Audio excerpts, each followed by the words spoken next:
ثم صلاته على المختار وبعدها كسيرة الرسول. السلام علیکم ورحمۃ اللہ وبرکاتہ۔ آپ سن رہے ہیں مصباحی ورلڈ اور میں ہوں آپ کا میزبان عظیم مصباحی۔ آج ہم ایک انتہائی بابرکت مہینے رمضان المبارک کے بارے میں بات کریں گے، جو صرف روزے رکھنے کا نام نہیں بلکہ تقوی، رحمت، مغفرت اور جہنم سے نجات کا مہینہ ہے۔ قرآن و حدیث کی روشنی میں ہم اس مہینے کی اہمیت، اس کے روحانی فوائد اور ہمیں کس طرح اس مہینے سے مکمل فائدہ اٹھانا چاہیے، ان پہلوؤں پر ہم روشنی ڈالیں گے۔ ہمارے ساتھ ہیں مولانا اختر مصباحی۔ ہم ان سے بات کریں گے کہ حضرت رمضان کی فضیلت قرآن و حدیث کی روشنی میں بیان فرمائیں۔ الحمدللہ رب العالمین والصلاة والسلام علی سید الانبیاء والمرسلین۔ سب سے پہلے تو میں آپ کا شکر گزار ہوں کہ آپ نے مجھے اس نہایت بابرکت موضوع پر گفتگو کرنے کے لیے مجھے مدعو فرمایا۔ اگر میں رمضان المبارک کی تعارف کی بات کروں کہ رمضان المبارک کا تعارف جو اللہ رب العزت نے پیش فرمایا ہے وہ کیا ہے، تو اس کے لیے ہم سورہ بقرہ کی آیت مبارکہ، بہت مشہور و معروف آیت ہے، شہر رمضان الذی انزل فیہ القرآن ھدی للناس وبینات من الھدی والفرقان، کہ رمضان کا مہینہ وہ ہے جس میں قرآن نازل کیا گیا، اور یہ قرآن وہ ہے جو لوگوں کے لیے ہدایت کا سامان ہے، اور اس میں حق اور باطل کے درمیان فرق کرنے والی واضح دلیلیں موجود ہیں۔ تو یہ تو رمضان المبارک کا وہ انٹروڈکشن، وہ تعارف ہو گیا جو اللہ رب العزت نے کلام پاک میں پیش کیا۔ بے شک رمضان جو ہے یہ نیکیوں کا ایک موسم بہار ہے۔ اس ماہ مبارک میں جنت کے دروازے کھول دیے جاتے ہیں، جہنم کے دروازے بند کر دیے جاتے ہیں، اور شیاطین قید کر دیے جاتے ہیں۔ اللہ کے رسول صلی اللہ علیہ وسلم نے ارشاد فرمایا، بخاری نے اس حدیث پاک کو روایت کیا ہے کہ جب رمضان المبارک کا مہینہ آتا ہے تو آسمان کے دروازے کھول دیے جاتے ہیں، جہنم کے دروازے بند کر دیے جاتے ہیں، اور سرکش شیاطین جکڑ دیے جاتے ہیں۔ ہم روزہ رکھتے ہیں، اس کی اہمیت اور اس کا مقصد آپ بیان فرمائیں، اس کی اہمیت کتنی ہے اور اس کا جو مقصد ہے وہ کیا ہے؟ جی، اگر روزے کی اہمیت اور مقصد کی اگر ہم بات کریں تو یہ بھی واضح طور پر ہمیں کلام پاک کے اندر اس کے بارے میں اللہ رب العزت کا ارشاد مل جاتا ہے، جو بالکل واضح الفاظ میں یہ کہہ رہا ہے کہ روزے کا اہمیت کیا ہے اور روزے کا مقصد کیا ہے۔ اللہ رب العزت ارشاد فرماتا ہے، سورۃ البقرہ آیت نمبر 183 ہے، یا ایھا الذین آمنوا کتب علیکم الصیام کما کتب علی الذین من قبلکم لعلکم تتقون، اے ایمان والو تم پر روزے فرض کیے گئے جیسے تم سے پہلی امتوں پر روزے فرض کیے گئے تھے، اور اس کا مقصد یہ ہے کہ لعلکم تتقون، تاکہ تم تقوی اور پرہیزگاری اختیار کرو۔ تو یہ قرآن پاک کا واضح مقصد اور روزے کی جو اہمیت ہے اس کو اللہ رب العزت نے اس آیت مبارکہ میں اجاگر فرمایا۔ اس کے علاوہ اللہ کے رسول صلی اللہ علیہ وسلم نے ارشاد فرمایا کہ جو شخص ایمان اور ثواب کی نیت سے رمضان المبارک کے روزے رکھے، اس کے پچھلے تمام گناہ معاف کر دیے جاتے ہیں۔ اس حدیث پاک کو امام بخاری نے بھی نقل فرمایا ہے، اور اس حدیث پاک کو امام مسلم بھی اپنی صحیح میں لے کر آئے۔ اچھا، رمضان المبارک میں بہت سارے کام ہیں کرنے کے۔ رمضان المبارک میں ہمیں اپنی عبادات میں جو ہے کثرت کرنی چاہیے، جو ہماری عبادات کا ایک سلسلہ ہے اس کو ہمیں بڑھا دینا چاہیے۔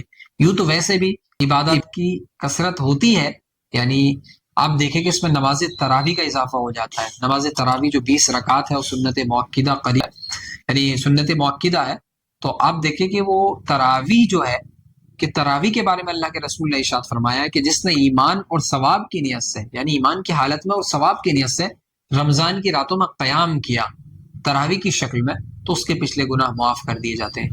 اچھا حضرت، یہ جو رمضان المبارک ہے اس میں سننے میں آتا ہے کہ ایک نیکی کا ثواب 70 گنا ملتا ہے، اس کی کیا حقیقت ہے؟ بے شک یہ بھی بالکل حقیقت پر مبنی بات ہے کہ رمضان المبارک میں جو ہے ثواب کو انکریز کر دیا جاتا ہے، بڑھا دیا جاتا ہے۔ تو اس میں یہ ہے کہ جو نوافل ہوتے ہیں، ہم عام دنوں میں جو نفل پڑھتے ہیں اس پر جو ہمیں ثواب ملتا ہے، اس نوافل کا ثواب اگر ہم رمضان المبارک میں کوئی نفل پڑھتے ہیں تو اس کا ثواب جو ہے فرض کے برابر کر دیا جاتا ہے۔ اور اسی طریقے سے عام دنوں میں جیسے ہم کوئی فرض نماز ادا کرتے ہیں، کوئی فرض ادا کرتے ہیں، اگر وہ فرض ہم رمضان المبارک میں ادا کرتے ہیں تو اس کا ثواب 70 گنا بڑھا دیا جاتا ہے، یعنی ملٹیپلائی بائی 70 کر دیا جاتا ہے یہ ثواب جو ہے۔ تو یہ رمضان المبارک کی یہ بہت بڑی فضیلت ہے کہ اس میں ثواب کو جو ہے بڑھا دیا جاتا ہے۔ اعمال وہی ہیں، مشقت وہی ہے، اسی طریقے سے آپ کو کرنا ہے، لیکن اللہ رب العزت کی طرف سے رحمتوں کا موسم بہار ہے کہ یہاں پر برکتوں کے رحمتوں کے خزانے لٹائے جا رہے ہیں. بس ہمیں اس مہینے کو یوٹیلائز کرنے کی ضرورت. قرآن پاک جو ہم پڑھتے ہیں بیان کیا جاتا ہے کہ قرآن پاک کا ایک حرف پڑھنے میں 10 نیکیاں ملتی ہیں. کیا یہ 10 نیکیاں جو ہیں یہ 70 گنا ملتی ہیں جب ہم قرآن پاک کو رمضان المبارک کے مہینے میں پڑھتے ہیں؟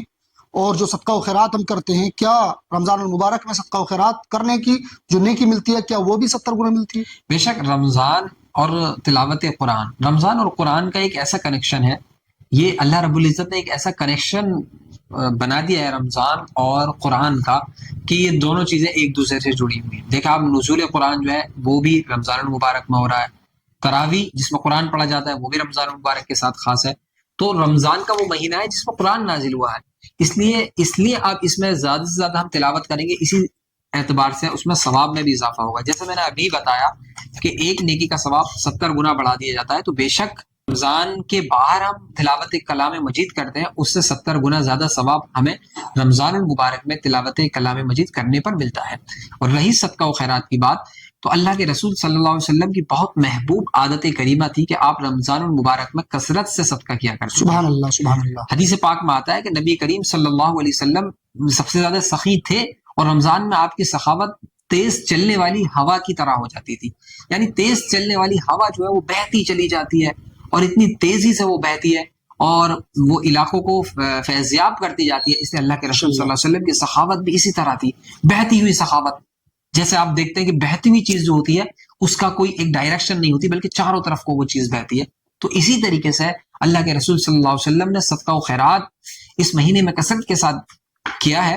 تو اگر کوئی امتی اللہ کے رسول صلی اللہ علیہ وسلم کی اتباع میں، آپ کی سنت پر عمل کرتے ہوئے صدقہ و خیرات کثرت کے ساتھ اس ماہ مبارک میں کرتا ہے، تو یقیناً وہ ثواب کا حقدار ہوگا، اور اس کو رمضان کے باہر صدقہ و خیرات کرنے سے 70 گنا زیادہ اس میں ثواب ملے گا. یہی وجہ ہے کہ زیادہ تر لوگ اپنی زکوٰۃ جو ہے وہ رمضان المبارک میں نکالنا پسند کرتے ہیں.